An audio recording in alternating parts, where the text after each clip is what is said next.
Ahora sí, empezamos con Recalculando. Julián Guarino entró de vacaciones y vamos a repasar temas de la semana y temas que van a ser importantes en este año que económicamente ya empezamos muy mal, pero hay algunas lecturas que, van por otro lado, lo repasaban hace instantes en Minuto 1, los aumentos que se vienen, pero lo cierto es que detrás de esa economía que al bolsillo le va a doler cada vez más, hay un fundamento económico que no cierra, al menos que no cierra para la economía macrista yo no diría solamente en este año, sino en los años que vienen. El año electoral es este. Pero la principal estrategia del gobierno ha sido la apertura. La apertura en todo sentido, y ahora ya con Alicia Castro lo vamos a hablar, porque algo que usó el macrismo es atacar a Venezuela, por ejemplo, atacar al kirchnerismo y hablar de la apertura y los beneficios que trae esa apertura. Pero lo cierto es que económicamente, al menos en lo que es llegada de inversiones, ha sido muy magros los resultados. Vamos a ver la cantidad de plata, o no la cantidad de plata, cómo se dividió la plata que entró a la Argentina en la era Macri. Y ponemos inversión porque así se pone en la contabilidad. Todo lo que entra se dice inversión extranjera. Pero fíjense, el 80% fue para la estrategia financiera. Hoy la BBC de Inglaterra remarcaba que era la bicicleta financiera, y lo remarcaba en la Argentina. ¿Qué es la bicicleta financiera de Macri, del gobierno de Macri? ¿Por qué se la llevan afuera? Decía en su momento, claro, el 20% solamente es para economía real, va para los fierros, para las plantas, pero para las plantas de fábricas, digo, pero de ese 80%, de esa plata que es financiera, miren, solo el 20% queda en la Argentina, quedó en la Argentina. Claro, el resto es rentabilidad financiera, es decir, el pago de los intereses. Ya lo aprendimos todos un montón en estos años y en dónde va a esa plata. Pero ¿dónde dice el gobierno que tiene que ir la plata de lo real? Porque ya el otro día Brotes Verdes, Ale Berkovich, hablaba del industricidio. Ya la industria en Argentina, al menos la industria que siempre estuvo en Argentina, está siendo bastante eliminada. Pero hay un sector muy importante de la economía argentina que el gobierno promueve y no tanto, y que tiene que ver con la energía. Claro, tal vez el principal de los sectores a nivel global, el sector que más guerras ha traído y también más inversiones podría traerlo. Pero primero volvamos al tema Venezuela y quiero enlazarlo con algo de acá. Fíjense esta nota de Minuto1.com, portal que recomiendo leer, esta nota de Martín Sánchez Ocampo, que señala a este hombre Bolton, que le voy a dar 3 datos. Es el arquitecto de la invasión a Irak, o aunque sea de lo que fue en esas épocas, en 2003, la llegada de Estados Unidos a Irak. Fue quien la semana pasada tenía el cuaderno que decía que Estados Unidos iba a mandar 5.000 soldados a Colombia, y aparte dijo esto: habrá una gran diferencia económica para Estados Unidos si logramos que nuestras empresas inviertan y produzcan petróleo en Venezuela. Bueno, ahora sí, esto lo vamos a charlar con Alicia Castro. No es nada novedoso, o bueno, tal vez sí para muchos, que Estados Unidos invierta o se meta tanto en países con petróleo, al menos con recursos naturales. Pero Argentina también pasa, y la causa Cuadernos estuvo atravesada por eso. Fijémonos qué pasó hoy. Y un poquito está enlazado, o al menos en la estrategia, tanto del gobierno como de Estados Unidos. El grupo Techín, cruzado con Vaca Muerta y con la decisión del gobierno de sacar los subsidios de las empresas que inviertan en Vaca Muerta. ¿Por qué? Y bueno, Estados Unidos está metido cada vez más en los recursos naturales de Argentina, también otras partes del mundo, pero Estados Unidos no deja nada librado al azar en ese sentido, y tiene una intervención cada vez mayor en la región. Ahora sí, vamos a hablar con Alicia Castro de la intervención de Estados Unidos en Venezuela. Bueno, Alicia, ya dejé planteada la pregunta. Gracias por venir ante todo. Encantada. Evidentemente no es algo hiper novedoso que Estados Unidos se interesa por el petróleo en los países, pero en esta situación, al ser en la región, ¿quedó muy al descubierto algo que no se sabía o que mucha gente ya lo tenía bien en claro? Bueno, en realidad los Estados Unidos de América han participado en todos los golpes de Estado en América Latina, ¿no? Han participado en el golpe de Estado en Guatemala, en Nicaragua, en Honduras, la Bahía de Cochinos, en Chile. Han sido maestros de torturadores de los militares argentinos en la Escuela de las Américas. Es decir, han participado en todos los golpes de Estado, que todos han sido nefastos para nuestra región. Y En respecto a Venezuela, hace muchos años que están intentando dar un golpe. Recordemos que ya en el año 2002 Chávez sufrió un golpe de Estado, también como en este caso financiado y fogoneado por los Estados Unidos. Pero lo que vemos por primera vez, Darío, y creo que es una novedad atroz, es que hasta ahora nosotros sabíamos el apoyo de los Estados Unidos a los golpes de Estado, su interés prioritario de desintegrar la región para que no tengamos soberanía política, independencia económica, pero a veces teníamos que esperar 20 o 30 años a que se desclasificaran los documentos para poder constatar, por ejemplo, que Henry Kissinger había liquidado a Salvador Allende y al socialismo en Chile. Pero ahora directamente sale el vicepresidente de los Estados Unidos, Mike Pence, sale directamente, le habla al pueblo venezolano, le habla a las Fuerzas Armadas venezolanas para promover un golpe contra un presidente que es constitucional y que ha sido electo por el voto popular en mayo del año pasado. Es decir, asume una gobernanza global solamente justificada por estas teorías del siglo XIX, de que los Estados Unidos tienen un destino manifiesto, una teoría religiosa, por la cual tienen un destino para indicarnos a todos los países del mundo cómo tenemos que proceder, qué normas nos tenemos que dar, cómo tenemos que vivir. Y si no, recibiremos castigo. Ahora, lo que me preocupa muchísimo es la actitud del presidente Macri, ¿no? Porque la Argentina tiene una larga y sólida tradición en el principio de no intervención en asuntos internos. Nosotros hemos creado doctrina, la doctrina Calvo, la doctrina Drago, o sea, nuestro país ha estado siempre y bajo todos los gobiernos muy aferrada al principio de no intervención, al principio de resolución pacífica de controversias y al principio también de igualdad jurídica de los estados. Nosotros no podemos reconocer que los Estados Unidos tengan alguna capacidad para mandar en América Latina, porque esto que hoy pasa en Venezuela puede pasarnos a nosotros el día de mañana, ¿no? O sea que creo que, como en otros órdenes de la vida nacional y como en otros órdenes de la política, lo que Macri está creando es un caos en las relaciones exteriores. Sí, a ver, Alicia, fuiste embajadora en Venezuela, también en Reino Unido, pero también has estado mucho acá en esa etapa donde, digo, ¿cómo se vivía en Venezuela la latencia de la presión de Estados Unidos y cómo se vivía acá en Argentina durante el kirchnerismo? Porque en esas cosas que quienes no sabemos de Cancillería no lo vemos, que había presión acá también, pero de una manera por ahí un poco más liviana.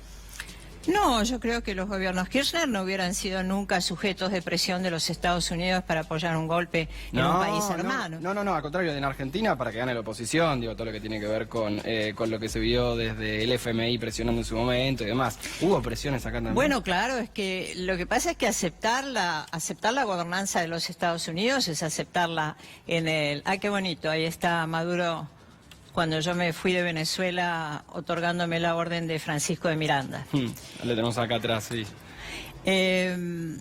Además, es una torpeza... Ah, bueno, tiene una buena colección de fotos. Mirá, y bueno, tenés ahí una historia reciente muy rica, entonces... Es una torpeza, también desde el punto de vista económico, desintegrar la región, ¿no? Digamos, cuando Macri en la Cancillería dicen que los aspectos que más les interesa promover son los aspectos económicos. Sí. La verdad es que se equivocan, porque nosotros habíamos logrado constituir durante los últimos 12 años una unidad regional muy sólida de 33 países, que tenemos 600 millones de habitantes, que vivimos en 20 millones de kilómetros cuadrados, primer productor de alimentos del mundo, tercer productor de energía del mundo, sobre todo porque Venezuela tiene justamente la reserva de petróleo registrada más grande del mundo, y solamente si tuviéramos una política racional y ordenada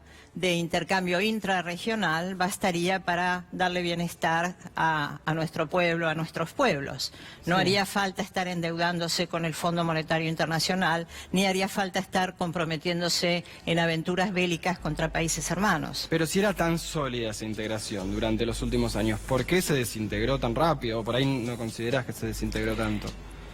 A mí me ha sorprendido, te digo la verdad. Yo me tengo que reconocer, eso es 2003 cuando asumió Néstor Kirchner, que teníamos ahí nos dimos cuenta cómo iba a cambiar la política exterior cuando en la bandeja del Congreso estaba Fidel Castro, Lula da Silva, Evo Morales, Hugo Chávez. De entrada. Sí, claro, fue el día de la asunción de Néstor Kirchner. ¿Y por qué confiaron en Kirchner de entrada? Si no, todavía no había demostrado nada en el Ejecutivo. Bueno, seguramente se lo merecía. Bueno, sí. Bueno, yo creo que hubo en ese momento, y particularmente Chávez, tenía una obsesión con la unidad latinoamericana y una obsesión con que esa unidad regional latinoamericana y caribeña jugara un rol en la construcción de un mundo multipolar. Porque si o tenemos multipolaridad o tenemos hegemonía, o tenemos a Mike Pence diciéndole a los venezolanos, a los argentinos y a los chilenos lo que tienen que hacer. Sí. Este golpe de Estado en Venezuela, Darío, te daría 3 puntas de antecedentes para salir un poco de los lugares comunes que están repitiendo los medios.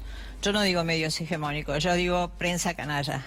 Me gusta hablar en criollo, ¿no? Porque yo creo que aquellos periodistas, y son muchos lamentablemente en nuestro país, que repiten contenidos falsos, que pasan imágenes falsas, como pasan tantas imágenes falsas en Venezuela, digamos, crímenes que son de la oposición y se los atribuyen al oficialismo, manifestaciones violentas, etcétera. Después se comprueban que son fake news, pero es tarde, ¿no? Ahí está Maduro pidiendo que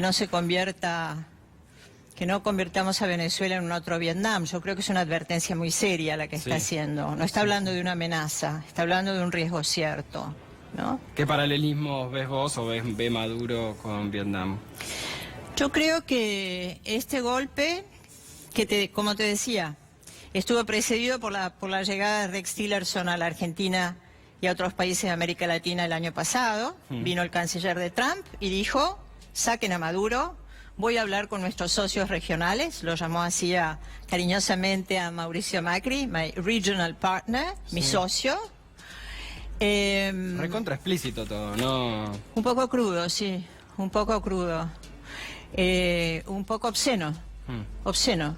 Y para quienes saben de diplomacia también, obsceno o explícito, ¿o es algo que se da en la diplomacia? No, ¿cómo se va a dar en la diplomacia? No, en la diplomacia, digamos, en las relaciones internacionales, la teoría, digamos, los principios de no intervención son principios rectores de la diplomacia. Entonces, Rex Tillerson paseó por América Latina, por los países de sus socios y dijo, no se asocien a Rusia y a China, nosotros los vamos a guiar y hay que sacar a Maduro, ¿no?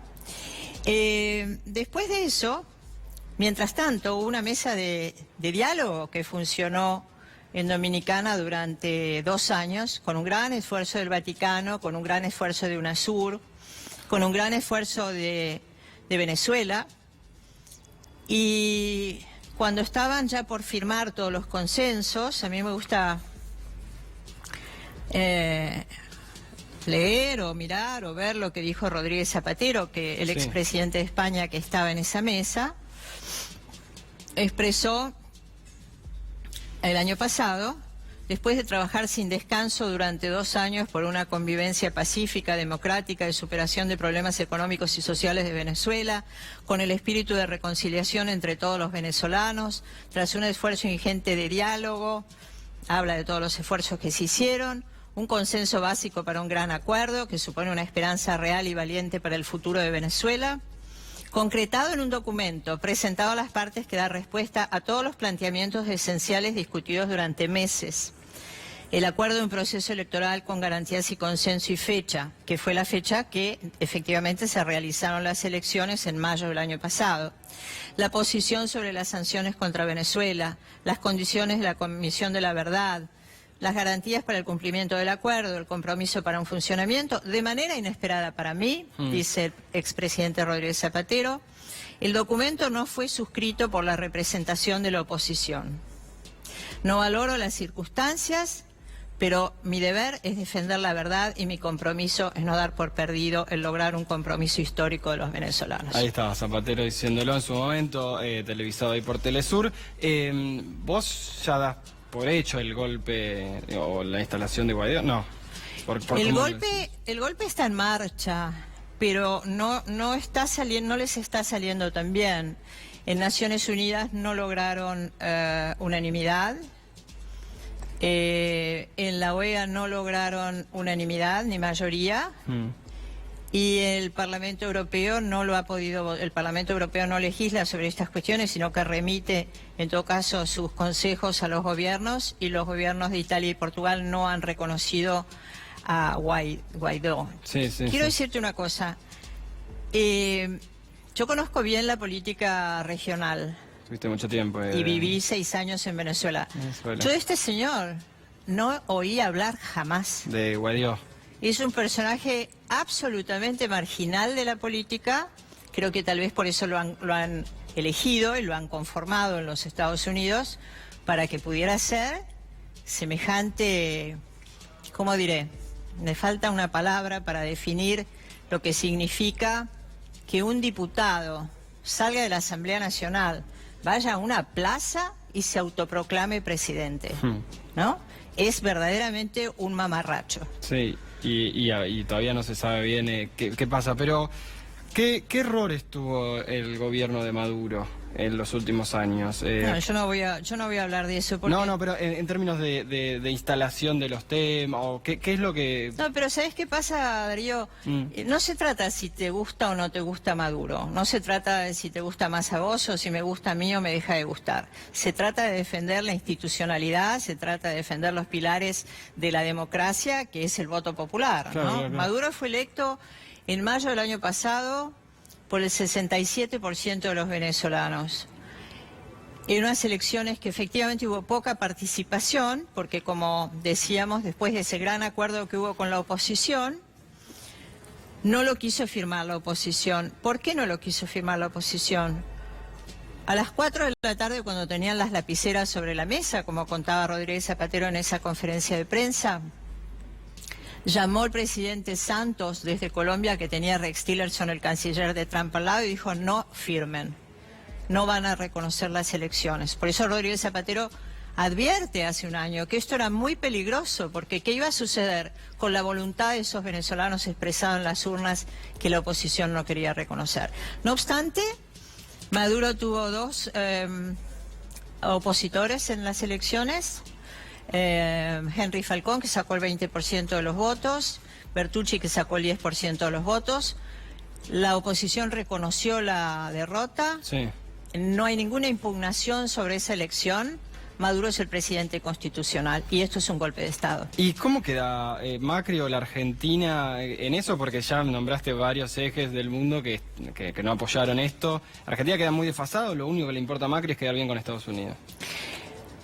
Macri, desde que llegó, se dedicó, ha sido un agente al servicio de los Estados Unidos de la desintegración regional, ¿no?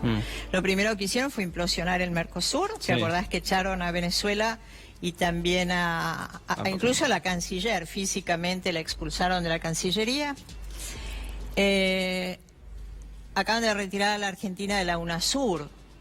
Estas crisis, dado que ninguna crisis ni económica, ni política, ni social se va a resolver con un golpe de Estado, ni se ha resuelto nunca con un golpe de Estado, esta crisis estaba llamada a ser tratada dentro de la UNASUR, claro, que tenía además un Consejo de Seguridad que funcionaba ejemplarmente. No todos pensaban lo mismo, no todos los países pensaban lo mismo, pero había una unidad en la diversidad, había un respeto por el otro y había un respeto por la no injerencia en asuntos internos de otros países. Pero esto se tendría que haber dirimido en el Consejo de Seguridad de UNASUR, no en el despacho de Donald Trump, ¿no? O el halcón que ha puesto a tratar Venezuela, que además es una persona que fue procesada por delitos gravísimos, justamente por participar en la guerra de Irán-Contras, por ejemplo. ¿Y por qué te parece que Venezuela fue tan, Venezuela como la palabra, como el término, fue tan importante para Macri o incluso para Trump y Bolsonaro? Dijeron, no, queremos ser Venezuela. ¿Qué quieren marcar ahí abiertamente?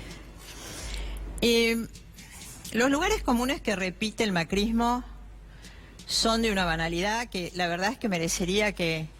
Vale la pena que hagas la pregunta, ¿no? Porque...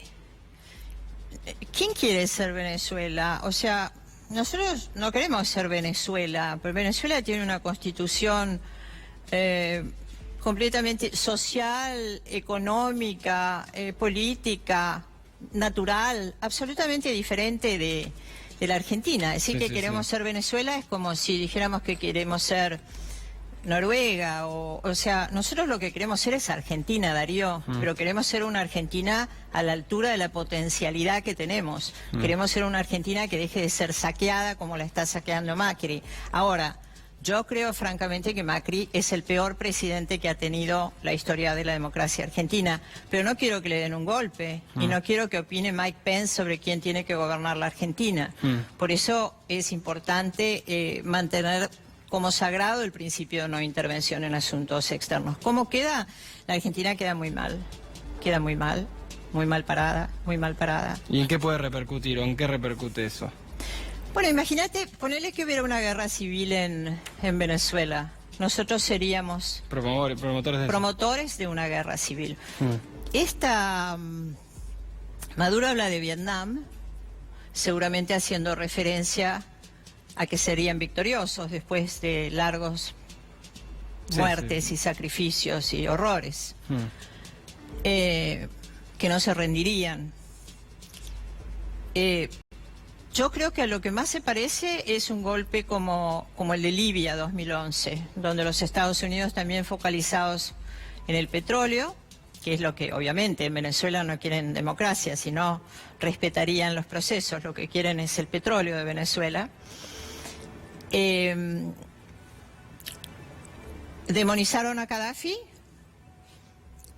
Libia era el país más con mejor modo de vida, con mejores índices de vida, con mayor producto per cápita en toda el África, pero lo demonizaron a Gaddafi. Crearon un gobierno paralelo, como acaban de crear esta mamarrachada. Y después fue muy violento. Hillary Clinton exigió a la Unión Europea que aceptaran ese gobierno paralelo que se decretó transicional, igual que se autoproclama este señor. Y la Unión Africana le respondió que no veían una posibilidad de salida mientras no la integrara también Gaddafi. Sí. Hicieron una guerra civil. Le inventaron crímenes a Gaddafi, le inventaron que iba a hacer una matanza en una plaza un día determinado, inventaron que habían matado a los hijos que no los habían matado, y finalmente lo mataron y Libia está hoy destruida. Eso es lo que no queremos y lo que no podemos permitir en nuestra región. Alicia, te quedas un minuto, vamos a dar una información de último momento que me están diciendo y ahí seguimos con Alicia Castro.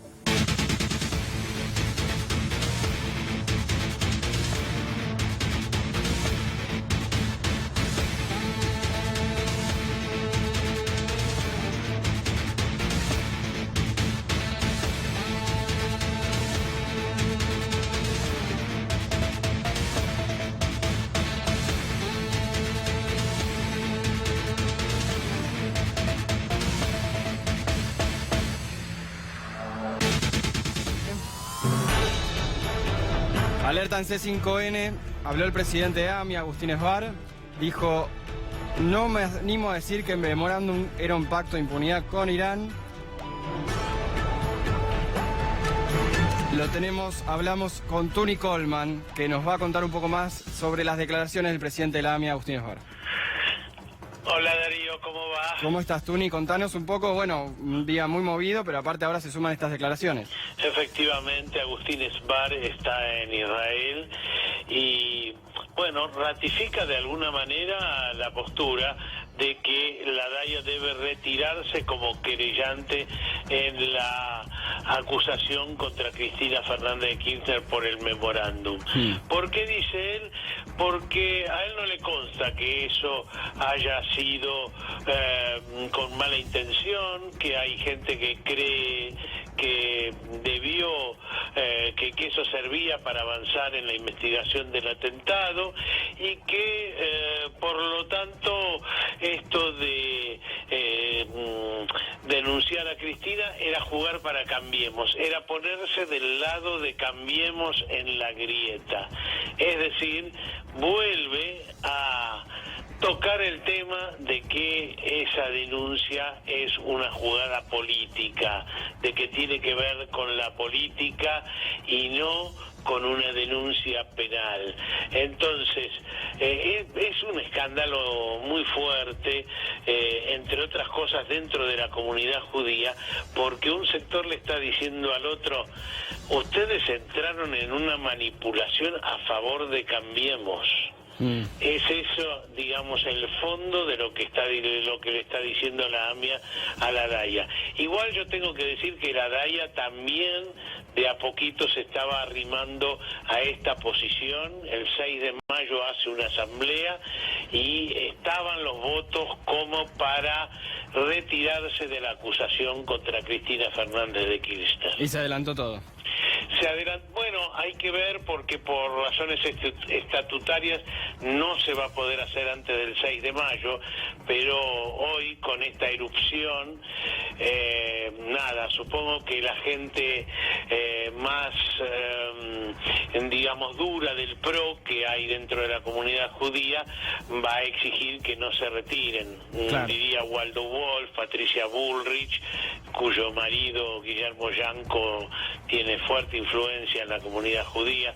O sea, hay mucho lío, mucho escándalo, porque se demuestra con esto que la denuncia de Nisman fue una jugarreta política y que hacer la acusación contra Cristina Fernández de Kirchner por traición a la patria, una cosa demencial, por traición a la patria, algo que no ocurría desde el año 55, la última vez que se acusó a alguien por traición a la patria, contra Cristina Fernández de Kirchner por firmar un tratado que fue aprobado en el Congreso y que además nunca entró en vigencia siquiera.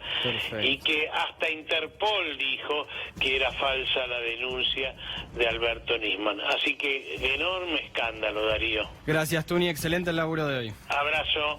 Bien, Alicia, claro, obviamente el tema del día, ¿algún comentario sobre esto? No, bueno, ha sido un intento de demonizar a Cristina Fernández de Kirchner, que como la principal opositora del gobierno de Macri, y sigue con diversos montajes judiciales, ¿no? Digamos, hablando del tipo de nuevos golpes, uno creímos que todo lo que habíamos podido ver.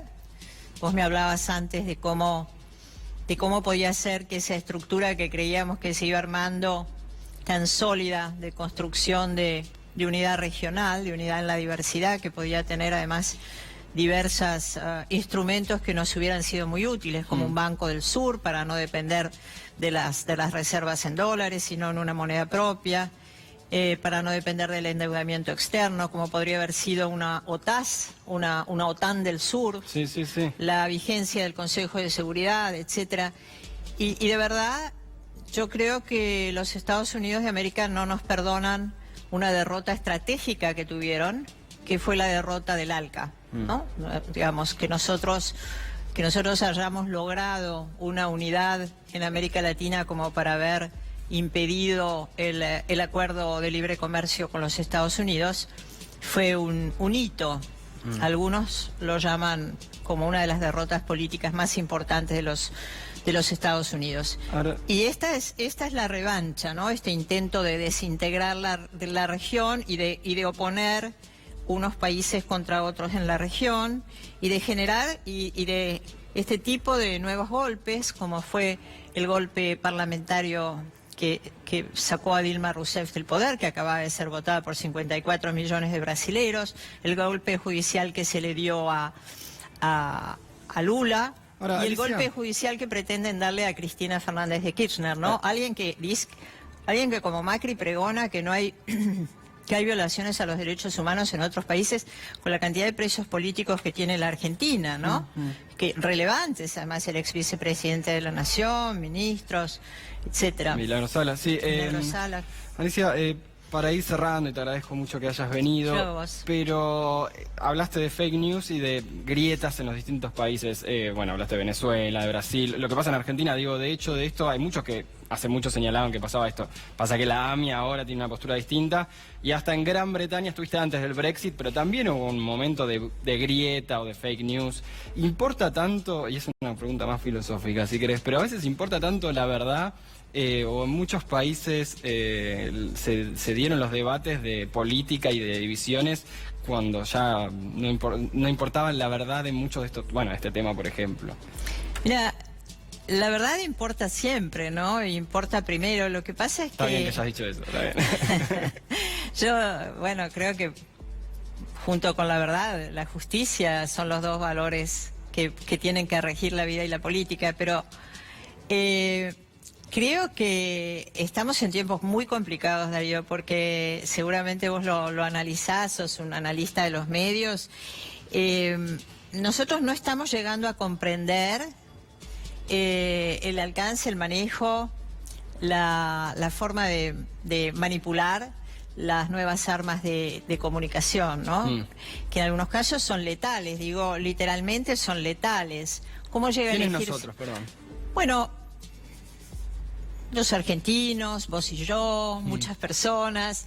Es decir, nosotros podemos hacer una reflexión, podemos hacer muchas reflexiones sobre el modo de comunicación, pero como decía Eco, después hay un colapso temporal y los medios de comunicación convierten estos contenidos en un presente continuo. Y el presente continuo no te deja pensar, ¿no? Sí, sí, sí. Entonces, y además la repetición de lugares comunes, la repetición de lugares comunes, el bombardeo con lugares comunes. Así que bueno, tenemos la responsabilidad de separar la paja y el trigo. La verdad importa siempre.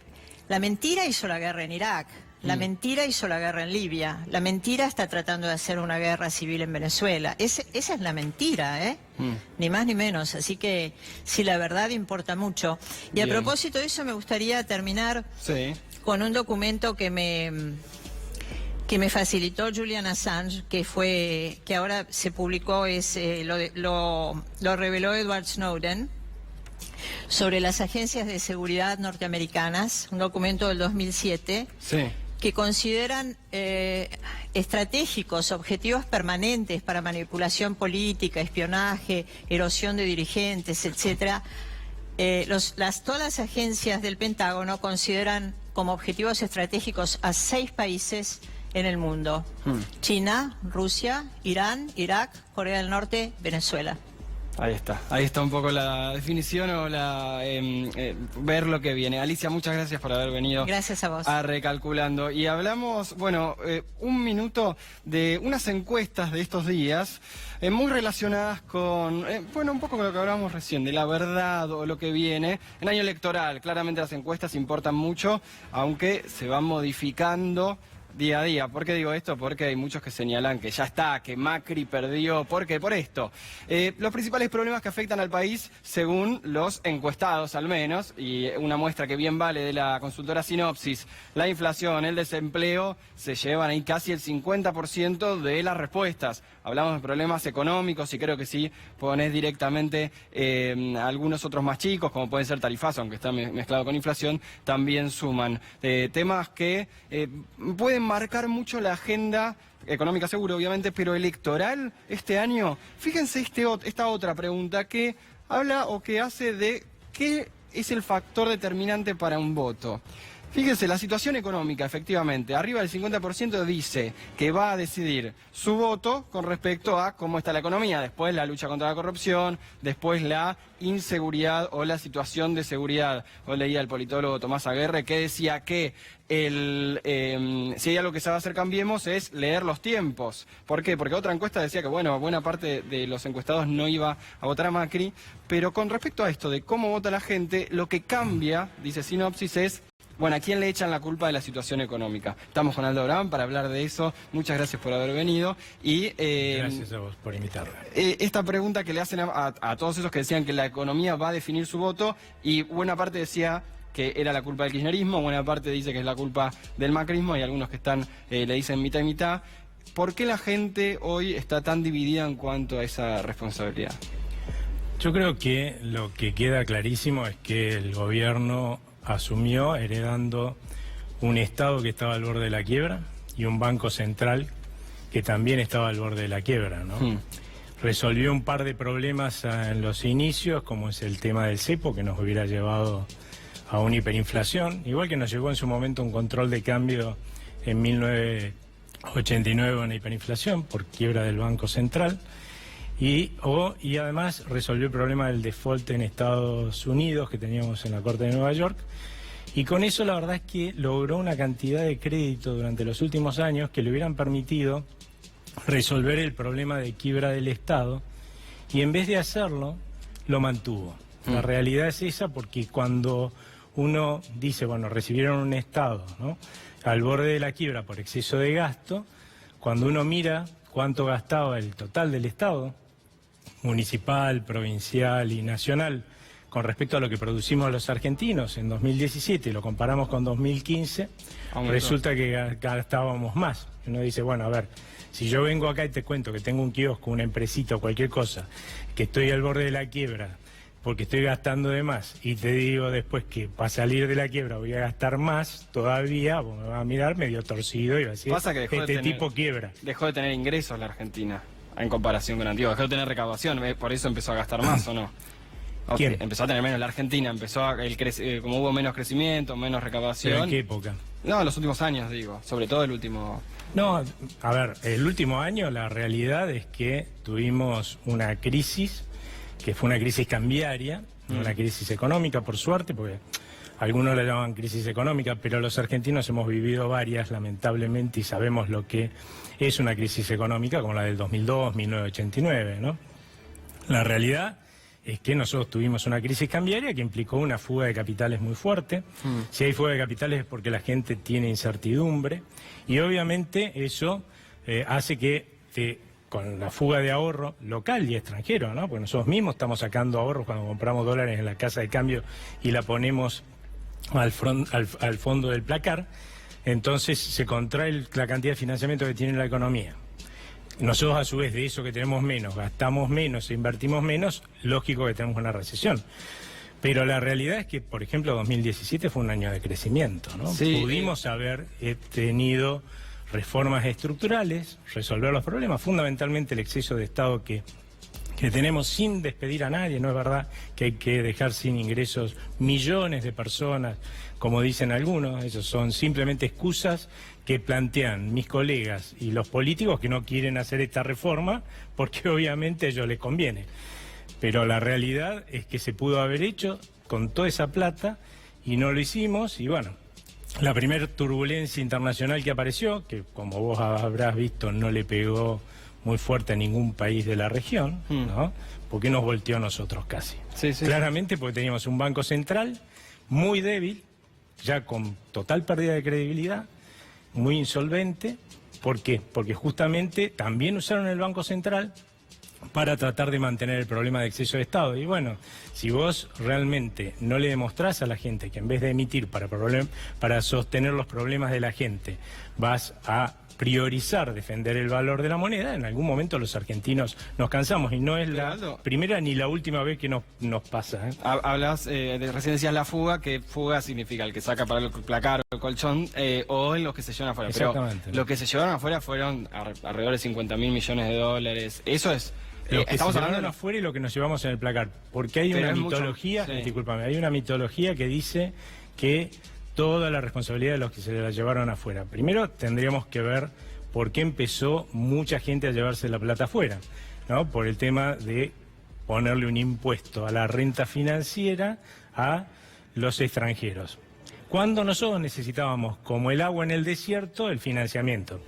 Hay que ser medio suicida, pero nuestros políticos decidieron ser suicidas. El problema es que cuando ellos se vuelven suicidas es que los que se suicidan somos nosotros, ¿no? Y ahora, pero sí. y lo otro que te digo es, en los meses de mayor fuga de capitales, fugaban 1 millón de personas, plata, compraban dólares 1 millón de personas, y en promedio eran más o menos $10.000 o menos. Claro. ¿O crees que tenemos 1 millón de tipos ricos en la Argentina? No, ¿y esos quiénes fueron? En todos nosotros. Cualquiera que tenía un ahorro, ¿qué hacía? Yo pasé, obviamente, en medio de una corrida, perdiendo plata a los pavotes por tener pesos, pasé, como hizo todo el mundo, mis pocos pesos que tenía dentro de una cuenta o caja de ahorro en pesos, lo pasás a la caja de ahorro en dólares. Creo que eso salió en el mes siguiente de la devaluación, pasó eso, que más los medianos se llevaron, pero el mes previo, que se llevaron un poquito menos, fueron los grandes jugadores. Esos que se lo llevaron por la renta financiera. Ahora, yo entiendo que hay... yo soy partidario, te aclaro por las dudas, sí, del impuesto a las rentas financieras, ¿no? Pero yo creo que las cosas hay que hacerlas en el momento más oportuno, ¿sí? Y claramente acá hubo carencia de oportunidad en dos sentidos. Uno, porque realmente necesitábamos el financiamiento. ¿Por qué? Porque estábamos pretendiendo financiar un exceso de Estado fenomenal. ¿Con qué lo íbamos a financiar si esos capitales se iban?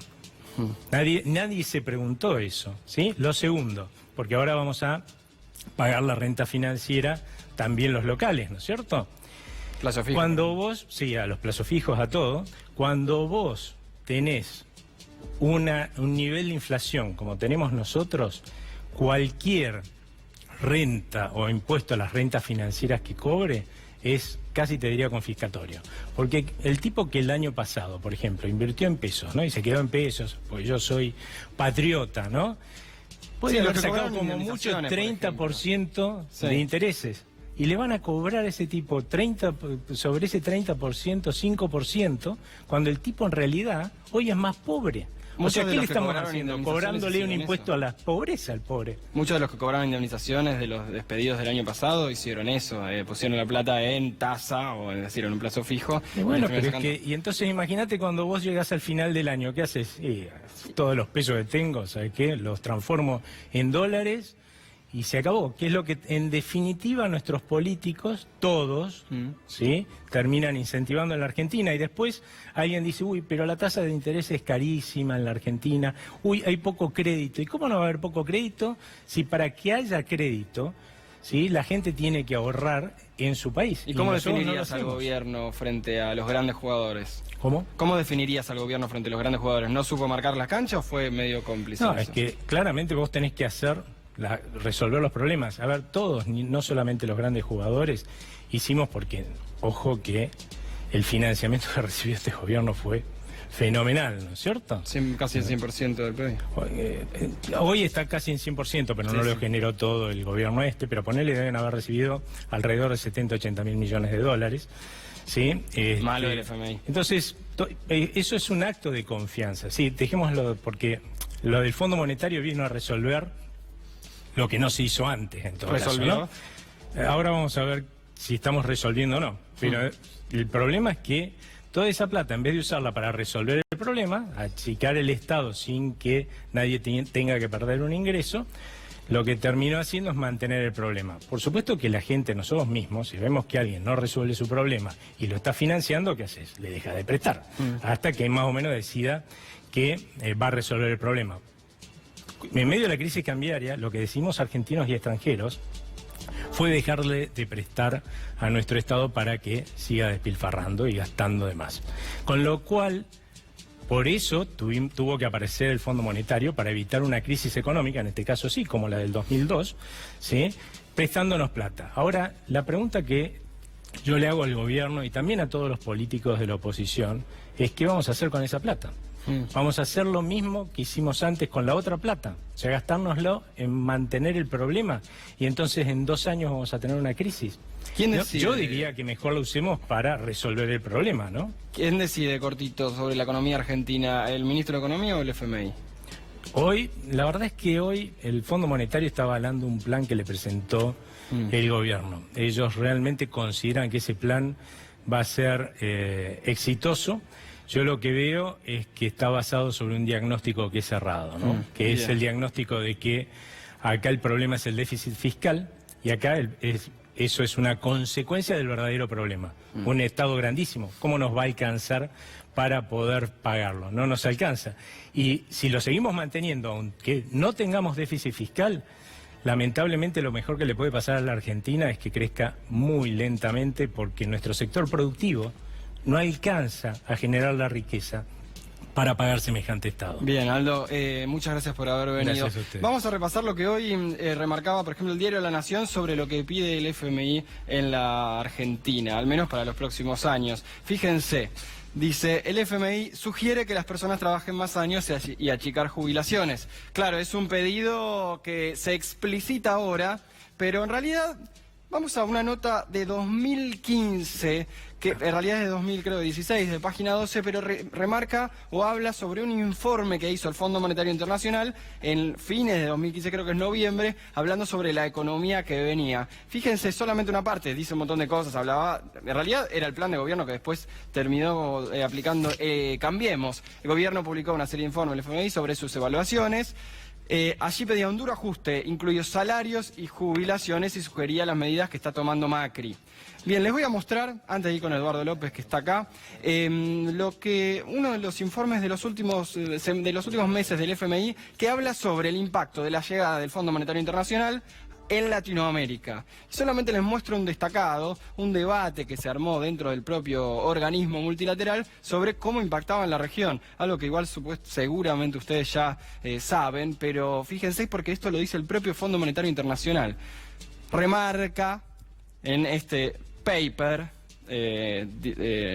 nombrado los efectos de los programas del FMI en el tercer mundo, es de una época anterior, por eso se decía tercer mundo todavía y no sur, no país emergente. Decía, los programas del FMI se asocian con cambios insignificantes en la cuenta corriente, mejoras en la balanza de pagos, pero incrementos en la inflación, efectos mixtos sobre el crecimiento y un patrón fuerte y consistente reducción en la participación del trabajo en el ingreso. Le preguntábamos a Aldo quién decidía en la Argentina. Estamos con Eduardo López a hablar de un tema muy importante para la educación pública, pero antes un poquito de esto, la misma pregunta. Hoy, ¿quién decide sobre la cosa pública, el gobierno o el FMI? El presidente. El presidente decidió ponerse en manos del fondo y el fondo decide, pero porque el presidente lo decidió, vendiendo nuestra soberanía popular. Es el presidente que eligió a la gente para que gobierne, no eligió al Fondo Monetario.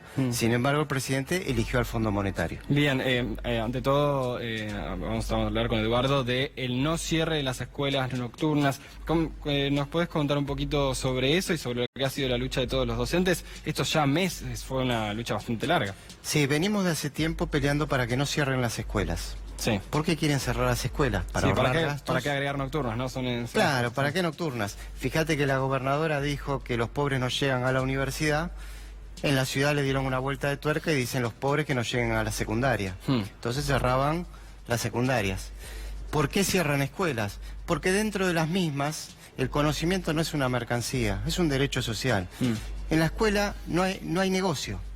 Se enseña al rico, al pobre, al millonario, al clase media, historia, geografía, matemática, lengua. Entonces, la derecha en general no quiere la escuela por eso. Más allá si los maestros son del PRO, kirchneristas, de izquierda, de centro derecha, no le gusta que el alumno sea sujeto de derecho, que el conocimiento sea un derecho y no una mercancía. Por eso cierran, intentaron cerrar. Las secundarias no pudieron, intentaron cerrar los profesorados, no están pudiendo.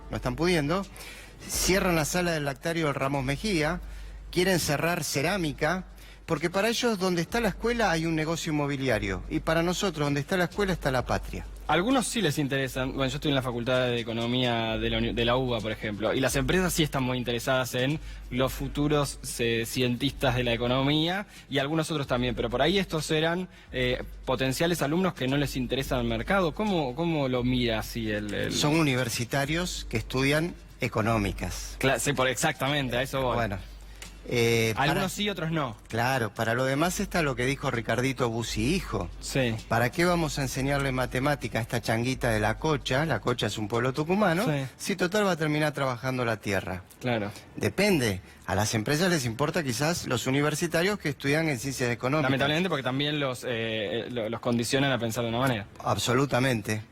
Son los que después salen en la tele hablando. ¿Lo decís pero por mí o lo decís no, por- no, en general, no, Sí, no, sí, por sí. favor, no. Pero los chicos de Lugano no tienen vacantes. Porque el futuro que le asignan a esos chicos son los policiales. Son las páginas policiales de los diarios. Nosotros queremos que esos chicos hablen de economía, hablen de política, sean presidentes. Por eso pedimos vacantes.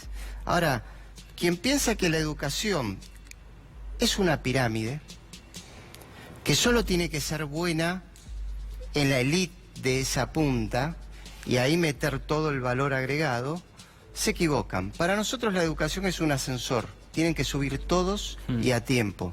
Por eso nos interesa la educación universitaria, no queremos que se mercantilice, y nos interesa que los niños de 2 años tengan vacante en Lugano. ¿Y cada vez cuesta más esa lucha o esto que fue estos meses, por ejemplo? Pero absolutamente, odian la escuela, la odian, la detestan.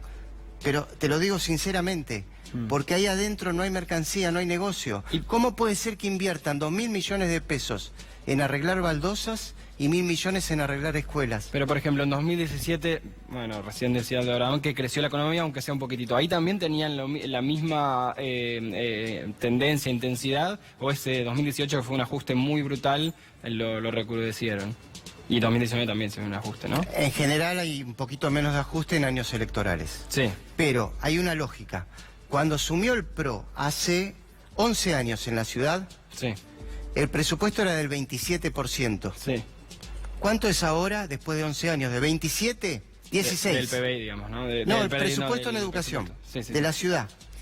La porción de la torta era un 27% para educación, ahora es 16. Fueron bajando un punto por año. Si están 16 años más, 0 para educación. ¿Por qué bajan el presupuesto en educación? Porque no hay negocio. ¿Cuál es el negocio? Es mejor poner una baldosa, porque con la baldosa la podés pisotear, que a los maestros y a los chicos no. Y segundo, el dueño de la baldosa es el mismo amigo del jefe de gobierno. En la educación, en la escuela, no hay negocio. Hay algo más importante, hay futuro, hay vida, hay igualdad de oportunidades, no hay mercantilización. Pero desde que asumieron la pendiente es para abajo, no sé si me explico. Sí, sí. Hay 12.000 personas que quieren que sus hijos vayan a la escuela pública y no tienen vacantes. Te pregunto, ¿por qué pensás que bajan el presupuesto educativo? Este gobierno y todos los de derecha. ¿Por lo que venía haciendo o por una cuestión? Exactamente. Sí, sí, sí. Para ellos es más importante una bala que una tiza. Porque suben el presupuesto en seguridad. Que yo quiero seguridad, por supuesto.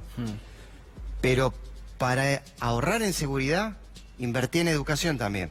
Gandhi lo decía, no lo decía Eduardo López. Ayer igual, ayer en Esto Recién Empieza, repasábamos un trabajo de Molinari y no me acuerdo la otra economista, creo que Corro, algo así de los 90, que decía que cuando aumenta la inequidad aumenta la inseguridad. ¿Eso es un poco prejuicioso o es algo que evidentemente... No, en general a mayor desigualdad, mayor inseguridad.